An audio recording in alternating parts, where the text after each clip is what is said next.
हाँ जी, आज की क्लास जो है, आज हम सीखने वाले हैं issue of debentures. Issue of debentures. ठीक है, अब इशू ऑफ डिबेंचर्स ना ऑलमोस्ट शेयर्स की तरह ही है। ठीक है, तो उससे पहले मुझे आपके साथ ना कुछ पॉइंट्स डिस्कस करने हैं। शेयर्स और डिबेंचर्स में फर्क क्या होता है? ठीक है, तो मैं आपको लेके चलता हूँ थियोरेटिकल पार्ट पे थोड़ा सा। ये रहा हमारा थियोरेटिकल पार्ट। हाँ, ये देखिए, distinguish between a debenture and a share. तो देखिए यहाँ पर शेयर और डिबेंचर में फर्क क्या है। सबसे पहली चीज तो आपको पता ही है कि शेयर होल्डर्स ऑनर्स होते हैं, वो कैपिटल इन्वेस्ट करते हैं, और डिबेंचर होल्डर्स क्या होते हैं? लेंडर्स। क्या होते हैं? लेंडर्स। डिबेंचर हमारे लिए बोरोइंग है, लेकिन शेयर कैपिटल हमारे लिए क्या है? कैपिटल है। देखिए, डिबेंचर होल्डर्स हमें उधार देते हैं, शेयर होल्डर्स हमारे बिजनेस में पैसा इन्वेस्ट कर रहे हैं, वो ऑनर्स हैं। तो first point, nature. Share is an ownership security. It means that a shareholder is an owner of the company. ठीक है, but debenture holder is a creditorship security. वो हमारा डिबेंचर होल्डर क्रेडिटर है। Return. Return का मतलब क्या है? Profits. Share holders को बचे हुए सारे प्रॉफिट मिलते हैं। Share holder receive dividend when a company has profit. Share holder को पैसा तब मिलता है जब प्रॉफिट होते हैं, लेकिन डिबेंचर होल्डर को पैसा मिलेगा ही मिलेगा, इंटरेस्ट मिलेगा ही मिलेगा, चाहे प्रॉफिट हो या ना हो। सिक्योरिटी। शेयर सिक्योर्ड नहीं होते, लेकिन डिबेंचर सिक्योर्ड हो सकते हैं। सिक्योरिटी मतलब हम किसी से पैसा उधार लेते हैं तो उसको सिक्योरिटी गिरवी कुछ रखवा सकते हैं उसके पास। रीपेमेंट। इनको पैसा वापस देने का टाइम फिक्स नहीं होता, इनको पैसा टाइम वापस देने का टाइम फिक्स होता है। उसके बाद control and right to vote. Shareholder के पास राइट होता है वोट करने का, डिबेंचर होल्डर के पास वोट करने का राइट नहीं होता, ना कंट्रोल करने का होता है। प्रायोरिटी। शेयर होल्डर्स को प्रायोरिटी नहीं दी जाती, सबसे लास्ट पे पेमेंट होती है, लेकिन डिबेंचर होल्डर्स को प्रायोरिटी दी जाती है। तो दीज वर द पॉइंट्स। ये मटेरियल हमारा एप्लीकेशन के अंदर, स्टडी मटेरियल के अंदर मैंने डाल दिया है। ठीक है, ये सारा कुछ आपको वहां मिल जाएगा। ये आपकी नॉर्मल टीएस गिरेवाल से नहीं है, ये सैंपल पेपर से हैं क्वेश्चंस। ठीक है, और बाकी चीजें आप रीड कर सकते हो, मैं आपको उनका प्रैक्टिकल पार्ट ही डिस्कस करूंगा आपके साथ। तो अब हम चलते हैं issue of debentures. Again, debentures क्या है? कंपनी पैसा बोरो कर रही है, तो बोरो दो कारण की वजह से करा जा सकता है। ठीक है, डिबेंचर इशू करने के दो कारण हो सकते हैं। फर्स्ट, फॉर कैश, कंपनी को पैसा चाहिए। सेकंड, कंपनी डिबेंचर इशू करी किसी और वजह से। ठीक है, फॉर अदर देन कैश। जैसे शेयर्स के अंदर होता था ना, वैसे ही यहां पर है। तो कैश के अंदर we have two methods as usual. Cash के अंदर हमारे पास क्या होता है? एक होता है लमसम और दूसरा होता है इंस्टॉलमेंट्स, जैसे हमारा शेयर्स के अंदर होता था, बिल्कुल सेम टू सेम वैसे ही। ठीक है, अदर देन कैश के अंदर तो डिबेंचर हम लमसम में इशू करते हैं। अब हम डिस्कस करने वाले हैं आगे अदर देन कैश क्या होता क्या है।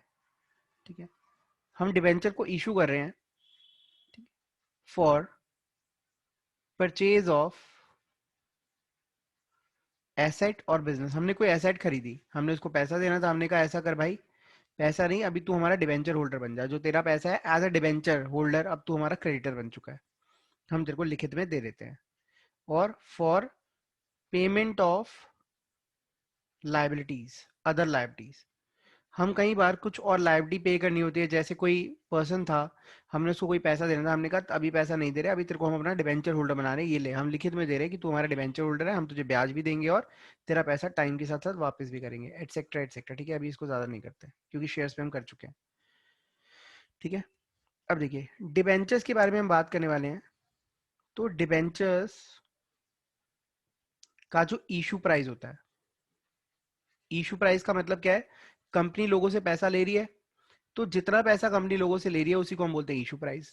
एक डिबेंचर कितने का कंपनी सेल कर रही है, तो वो तीन प्राइसेस हो सकते हैं, तीन तरह के प्राइसेस। ठीक है, पहला पार, दूसरा प्रीमियम, तीसरा डिस्काउंट। ठीक है, अब देखिए डिबेंचर की एक वैल्यू निर्धारित करी जाती है, फिक्स करी जाती है कि एक डिबेंचर की फेस वैल्यू क्या है, मतलब उसमें हम कितना पैसा, बेस वैल्यू कितनी उधार ले रहे हैं, तो वही बेस वैल्यू जो होती है उसकी फेस वैल्यू होती है, और उधार की वैल्यू में भी वही इंक्लूड होती है, कोई और वैल्यू इंक्लूड नहीं होती। तो याद रहे, एक नोट भी यहां डाल रहा हूं मैं, आप लोगों ने भी लिखना है, debentures are always recorded at face value, हम उसकी फेस वैल्यू पे रिकॉर्ड करते हैं उसे, ये आप भी लिख लेंगे, ठीक है। डिबेंचर्स को हम उसकी फेस वैल्यू पे रिकॉर्ड करते हैं, ठीक है। अब देखिए, अगर फेस वैल्यू सपोज किसी डिबेंचर की 100 रुपए है, मतलब एक कंपनी ने कहा एक डिबेंचर जिसके पास होगा, हम मानेंगे कि उसको हमने 100 रुपए हमने उससे उधार लिया हुआ है, ठीक है। अब वो डिबेंचर जो है आप बेच भी उतने का ही रहे हो, जितना पैसा ले रहे हो उतने में ही इशू कर रहे हो, तो इन दैट केस इसको हम बोलते हैं पार। जितने का डिबेंचर उतने ही पैसे आप ले रहे हो। लेकिन प्रीमियम के केस में क्या होता है, आप लो डिबेंचर तो 100 रुपए का है, मतलब एक डिबेंचर जिस बंदे के पास है हमने उसे 100 रुपए का उधार लिया, लेकिन हम इसको इशू ज्यादा का कर रहे हैं। कई कंपनी की गुडविल मार्केट में अच्छी होती है, ठीक है, तो लोग हमें ज्यादा पैसा भी दे देते हैं। तो इन दैट केस 110, 120, 120 जितने का भी आप ज्यादा का इशू कर रहे हो, तो इन दैट केस क्या होता है, हमारा उधार तो 100 ही है, लेकिन हम लोगों से पैसा ले रहे हैं 110 रुपए, 120 रुपए, 130 रुपए, तो जितना हम ज्यादा ले रहे हैं उसको हम बोलते हैं प्रीमियम। और डिबेंचर जो है वो सिर्फ 100 रुपए पे रिकॉर्ड करा जा सकता है, तो जो एक्स्ट्रा पैसा हम ले रहे हैं उसको हम प्रीमियम बोलते हैं, और उसको हम कहाँ शो करते हैं, उसको हम एक नए अकाउंट में ट्रांसफर करते हैं जिसको हम बोलते हैं एसपीआर अकाउंट।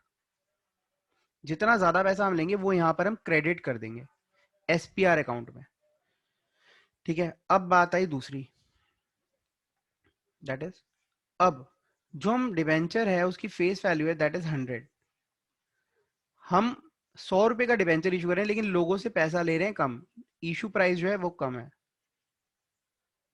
इशू प्राइस है 90 हो गया, 95 हो गया, 98 हो गया, तो यहाँ तो हमें नुकसान है ना, यहाँ हमें लॉस हो रहा है, इसको बोलते हैं लॉस ऑन इशू, या फिर हम इसको डिस्काउंट ऑन इशू भी बोल सकते हैं, क्योंकि हम पैसा ले रहे हैं कम, लोन पूरा देना पड़ेगा वापस।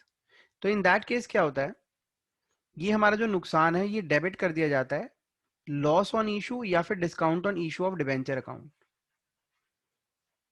है ना भाई। आप अपने दोस्त से पैसा ले रहे हो 90 रुपए, लेकिन कह रहे हो भाई 100 रुपए का डिबेंचर आप उसको साइन करके दे रहे हो, मैंने तो उससे 100 रुपए उधार लिया, तो 10 रुपए का तो आपको नुकसान हो गया, तो उसको हम लॉस मानकर या डिस्काउंट मान के उसको डेबिट कर देते हैं अपने रिकॉर्ड्स के अंदर। तो वी हैव 3 केसेस, ठीक है। एक बार मैं इसको दोबारा से थोड़ा अच्छे से बता देता हूँ। पार में क्या होता है, मैंने जितने का जो मेरा इशू प्राइस है वो फेस वैल्यू के बराबर होता है। प्रीमियम में क्या होता है, मेरा इशू प्राइस जो है वो फेस वैल्यू से ऊपर होता है, उस केस में जितना हम ज्यादा पैसा लेते हैं उतना ही हम पैसा सिक्योरिटी एसपीआर अकाउंट, ठीक है, सिक्योरिटी प्रीमियम रिजर्व अकाउंट के अंदर हम ट्रांसफर कर देते हैं, क्रेडिट कर देते हैं, ठीक है, जितना ज्यादा लेंगे पैसा।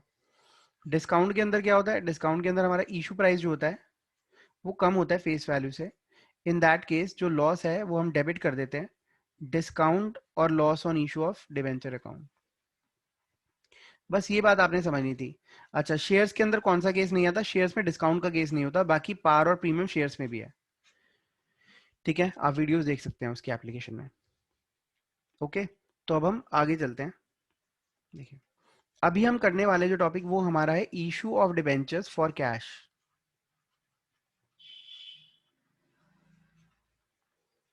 फॉर कैश, ठीक है। और इसके अंदर जो हमारा टॉपिक है दैट इज लमसम। लमसम का मतलब क्या है, सारा पैसा हम एक ही बार में उधार, जो पैसे डिबेंचर इशू कर रहे हैं उसके बदले में हमने जो पैसा लेना है वो एक ही बार मंगाएंगे, बार छोटा छोटा करके नहीं मंगाएंगे। तो एक छोटा सा क्वेश्चन है, उससे हम स्टार्ट करते हैं। तो यहाँ पर देखिए, सबसे पहली चीज, जब भी कोई कंपनी जो डिबेंचर इशू करती है वो अखबार के अंदर या कहीं इश्तेहार देती है कि भाई मैं लोगों से बोरो कर रही हूँ पैसा, जिसको जिसके पास जितना भी फंड है वो लेकर आ जाओ, ठीक है। तो अब होता क्या, देखिए, एक कंपनी का नाम था गुदगुदी लिमिटेड, गुदगुदी प्राइवेट लिमिटेड, इशू 10,000 14% डिबेंचर। ये 14% क्या है, ये 14% इंटरेस्ट रेट है, कि इतना ब्याज हमने जो है कंपनी को पे करना है। इंटरेस्ट रेट को हम कूपन रेट भी बोलते हैं। अब डिबेंचर कितने का है, 100 रुपए का है। 1 अप्रैल 2020 को हम इशू कर रहे हैं at par, pass journal entry for issue of debentures and payment of interest, interest की एंट्रीज भी हम करेंगे। अब होता क्या है, जब एक कंपनी ने डिबेंचर इशू करे, ठीक है, मैं आपको समझा रहा हूँ सारी बात, कि जब एक कंपनी डिबेंचर इशू करती है तो लोग हमारे बैंक अकाउंट के अंदर, जिनको भी वो डिबेंचर लेना है, जो भी हमें पैसा उधार देना चाहते हैं, वो सारे लोग आकर हमारे अकाउंट में पैसा जमा करा देते हैं। तो देखिए, 1 अप्रैल 2020 को हम मानते हैं हमारे अकाउंट में पैसा आ रहा है, और जब भी हमारे अकाउंट बैंक अकाउंट में पैसा आता है तो बैंक अकाउंट डेबिट हो जाता है। आपको जान के खुशी होगी कि जितने भी शेयर इशू करने के लिए, डिवेंचर इशू करने के लिए हम अकाउंट खुलाते हैं, वो सेपरेट अकाउंट होते हैं नॉर्मल अकाउंट से। ठीक है, तो बैंक अकाउंट डेबिट, हम नया बैंक अकाउंट खुलवाते हैं फॉर पर्टिकुलर पर्पस। ठीक है, बैंक अकाउंट डेबिट टू, अब देखिए ये पैसा किस लिए आया, अच्छा पैसा कितना आया पहले ये देख लेते हैं। 10,000 डिवेंचर इशू कर रहे हैं, 100 रुपए का एक, तो लोग जो हैं 10,000 डिवेंचर्स के लिए 100 रुपए, 10 लाख रुपए हमें दे गए, हमारे बैंक में जमा करा गए। अब ये पैसा जो है, अभी हम डिवेंचर दे नहीं रहे, अब ये पैसा किस लिए आया, लोगों ने अप्लाई करा है। ठीक है, तो ये पैसा हम एक नए अकाउंट में ट्रांसफर कर देते हैं जिसका नाम होता है 14%। 14% इसे लिखा क्योंकि डिवेंचर का नाम है 14%। 14% डिवेंचर एप्लीकेशन अकाउंट। तो हमने एक नया अकाउंट खोला, debenture application and allotment account. हम अभी डिवेंचर इशू नहीं कर रहे, अभी तो सिर्फ पैसा रिसीव करा और हमने दिखाया कि जी एप्लीकेशन के लिए इतना पैसा आया हुआ है। ठीक है, तो यहाँ नरेशन क्या आ गई, being application money received on 10,000 debentures, 10,000, 14% debentures at rupees 100 each, 100 रुपए आ गए एप्लीकेशन के लिए। ठीक है, अब अब हमने क्या करना है, ये डिबेंचर एप्लीकेशन का जो पैसा है इसको हम क्या मानने वाले हैं, ये हमने पैसा बोरो करा है, तो हम इसको अपनी लाइबिलिटी में ट्रांसफर कर देंगे कि भाई ये पैसा हमने बोरो कर लिया है। तो 14% debenture application and allotment account debit, जो 10 लाख का अमाउंट है उसको हम अपनी लाइबिलिटी बोरोइंग्स में डाल देंगे, उधार के अंदर डाल देंगे। और उधार का नाम क्या है, उधार का नाम है 14% डिवेंचर अकाउंट।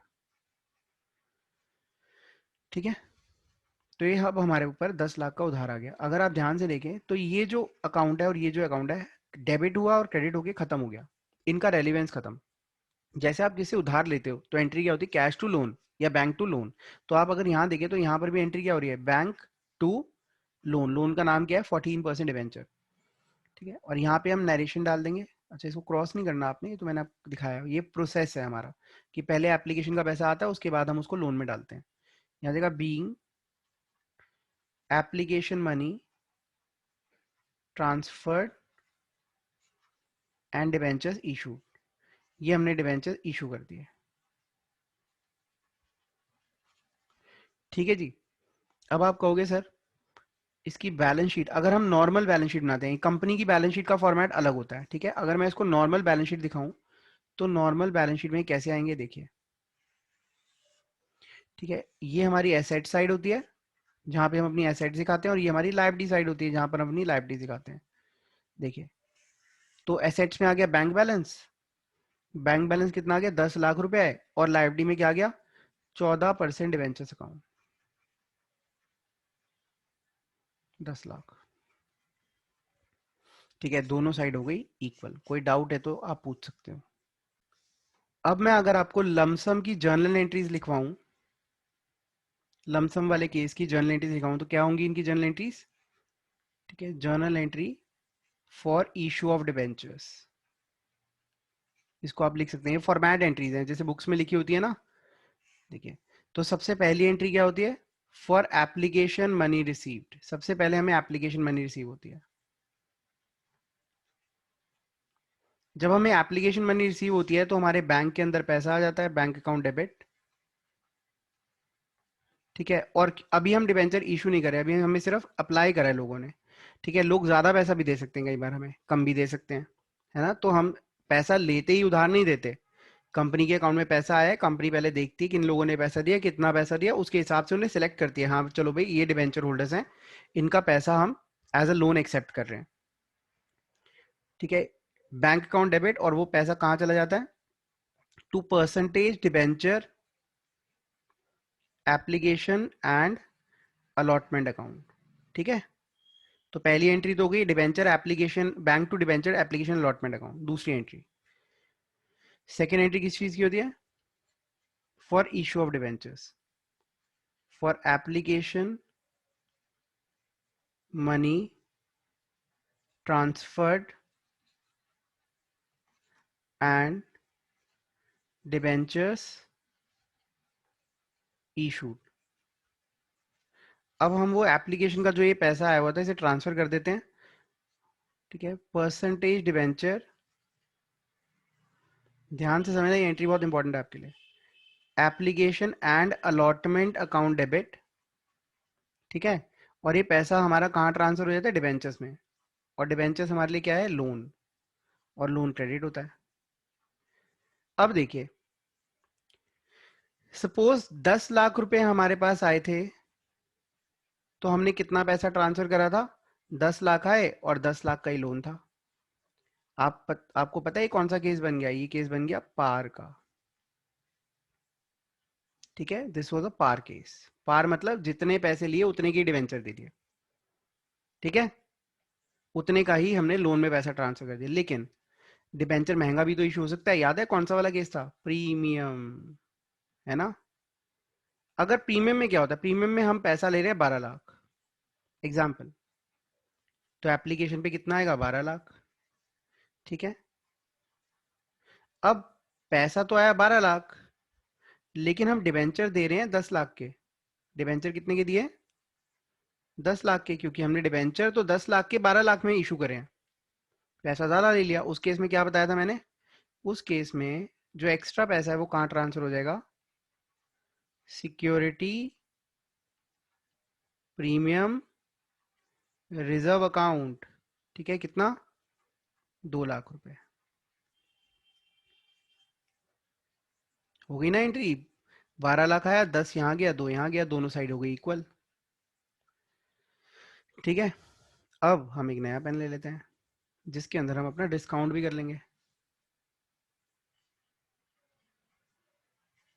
ठीक है, डिस्काउंट। डिस्काउंट के केस में क्या होता है? देखिए, डिस्काउंट के केस में अगर डिस्काउंट का केस होता तो उस केस में क्या होता? हम पैसे लेते 10 लाख की जगह 9 लाख ही। हमने पैसे लिए 9 लाख, तो अब आए पैसे तो हमारे पास 9 लाख आए, लेकिन डिवेंचर हम दे रहे हैं 10 लाख के। अब देखो दोनों साइड इक्वल नहीं है, तो इन दैट केस जो नुकसान है वो डेबिट हो जाता है। Discount on issue of debentures account,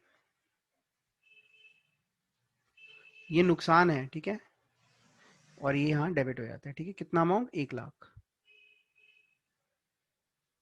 1 lakh का अमाउंट। इसमें कोई डाउट है तो आप पूछ सकते हैं।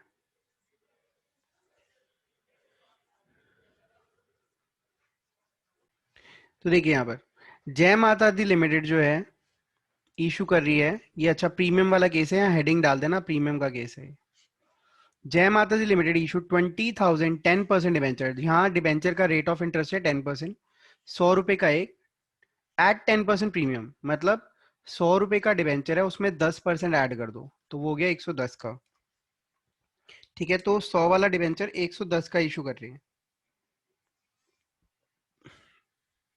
अब हमने इसकी जर्नल एंट्री करनी है, तो हम जर्नल एंट्री करते हैं। फर्स्ट, अब देखिए सबसे पहली एंट्री क्या होगी? एप्लीकेशन का पैसा आएगा। बैंक अकाउंट डेबिट, कितना पैसा आएगा? 20,000 डिबेंचर इशू कर रही है, और रेट क्या है डिबेंचर का? 110। फेस वैल्यू 100 रुपए है, और इशू कितने पे हो रहा है? इशू का प्राइस जो है दैट इज 110। तो लोग जो है 22 लाख रुपीज हमारे बैंक में जमा करा गए, और हमने वो कहाँ क्रेडिट कर दिए? एप्लीकेशन अकाउंट में। 10% debenture application and allotment account, ये पैसा हमने यहाँ पे रखा, क्योंकि अभी हम डिबेंचर इशू नहीं कर रहे, अभी तो पैसा ही आया है ना? तो यहाँ नरेशन क्या हो जाएगी कि जी लोगों ने एप्लीकेशन मनी जमा कराई है, बीइंग एप्लीकेशन मनी रिसीव्ड। ठीक है, एप्लीकेशन मनी आ गई। ठीक है, यहाँ पर आप लिखेंगे ऑन 20,000 डिबेंचर्स एट ₹110 ईच। 110 रुपए लोगों ने जमा कराए हैं। Second entry will be 10% debenture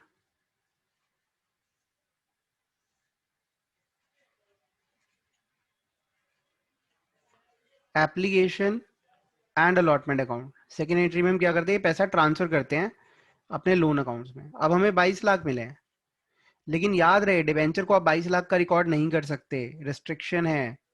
debenture को आप हमेशा फेस वैल्यू पर ही रिकॉर्ड करेंगे। लिख लेना, टैटू बनवा लेना हाथ पे अपने, 20,000 डिबेंचर्स इंटू 100। ठीक है, डिबेंचर 100 रुपए का है, तो डिबेंचर की वैल्यू कितनी हो गई, 20 लाख। और जो एक्स्ट्रा पैसा है वो कहाँ जाएगा, वो एक्स्ट्रा पैसा जाएगा सिक्योरिटी प्रीमियम रिजर्व अकाउंट में। कितना, 2 लाख रुपए। ठीक है, और यहां पे हम लिखेंगे being application money transferred and debentures issued. ठीक है, इसमें कोई डाउट है तो पूछ लो। सो लुक है, अब देखिए बैंक के अंदर कितना पैसा है। अगर हम बैलेंस शीट बनाते हैं, याद है कंपनी का फॉर्मेट नहीं है बैलेंस शीट का, ये मैं आपको नॉर्मली बैलेंस शीट में ट्रीटमेंट बता रहा हूँ। बैंक में कितना पैसा है, 22 लाख है ना, एसेट साइड में। मेरे ऊपर उधार कितना है, उधार का नाम है 10% डिबेंचर्स। उधार कितना है, उधार है 20 लाख का। तो बाकी 2 लाख कहाँ गए, बाकी 2 लाख जाएंगे सिक्योरिटी प्रीमियम रिजर्व अकाउंट में। और ये हमारा 22 लाख दोनों साइड्स हमारी इक्वल हो गई। क्लियर है। तो यहां पर इस क्वेश्चन के अंदर जूली प्राइवेट लिमिटेड इशूड 40,000, ये डिस्काउंट का केस है, तो यहाँ हेडिंग डाल लेना, ये डिस्काउंट वाला केस है। 8% डिवेंचर इशू करे, 40,000, 100 रुपए का एक है डिवेंचर, 5% डिस्काउंट पे, मतलब फेस वैल्यू तो 100 है, लेकिन इशू जो हो रहा है वो 95 पर हो रहा है, तो 5 रुपए का डिस्काउंट हो गया। तो अब हम इसको सॉल्व करेंगे।